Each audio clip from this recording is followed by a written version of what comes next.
नमस्कार, मैं हूं अनुष्का और आप देख रहे हैं आजाद कलम न्यूज। लॉरेंस बिश्नोई को राजनीति में आने का प्रस्ताव, महाराष्ट्र विधानसभा चुनावों में संभावित उम्मीदवार। लॉरेंस बिश्नोई महाराष्ट्र विधानसभा चुनाव 2024 के लिए समय कम बचा है और इसी बीच एक राजनीतिक पार्टी ने गैंगस्टर लॉरेंस बिश्नोई को चुनाव में उतारने का अजीब प्रस्ताव दिया है। यह पार्टी बिश्नोई की तुलना शहीद आजम भगत सिंह से कर रही है, जिससे इस मामले में विवाद बढ़ सकता है। लॉरेंस बिश्नोई को चुनौती लड़ाई का प्रस्ताव। गैंगस्टर लॉरेंस बिश्नोई, जो वर्तमान में अहमदाबाद के साबरमती सेंट्रल जेल में बंद हैं, को उत्तर भारतीय विकास सेना यूबीवीएस द्वारा चुनाव लड़ने का प्रस्ताव दिया गया है। यूबीवीएस के अध्यक्ष सुनील शुक्ला ने इस संबंध में बिश्नोई को एक पत्र भी लिखा है, जिसमें उन्हें पार्टी की तरफ से चुनाव में उतरने के लिए आमंत्रित किया गया है। यूबीवीएस के अध्यक्ष का बयान। यूबीवीएस के अध्यक्ष सुनील शुक्ला ने कहा, उत्तर भारतीय विकास सेना के 4 उम्मीदवारों के नाम मुंबई विधानसभा चुनाव के लिए तय किए गए हैं। लॉरेंस बिश्नोई की मंजूरी के बाद 50 और उम्मीदवारों की सूची जारी की जाएगी।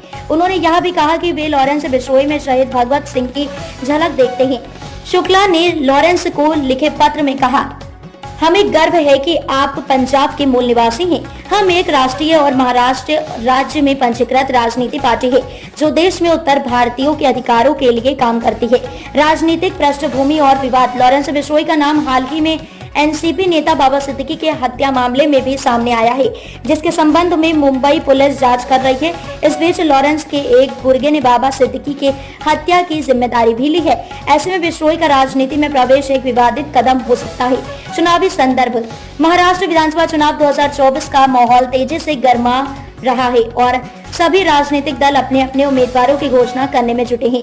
ऐसे में एक गैंगस्टर का चुनावी मैदान में उतरना राजनीतिक और सामाजिक दृष्टिकोण से कई सवाल उठाता है। लॉरेंस बिश्नोई का राजनीतिक असर। अगर लॉरेंस बिश्नोई राजनीति में कदम रखते हैं तो यह न केवल उनकी छवि को प्रभावित करेगा, बल्कि इससे राजनीतिक समीकरण भी बदल सकते हैं।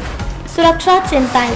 इस प्रस्ताव के बाद सुरक्षा एजेंसियां भी सतर्क हो गई हैं। यदि लॉरेंस बिश्नोई राजनीति में कदम रखते हैं तो यह उनके लिए सुरक्षा चिंताओं को भी जन्म दे सकता है, खासकर यदि उनके खिलाफ कोई प्रतिकूल प्रतिक्रिया होती है।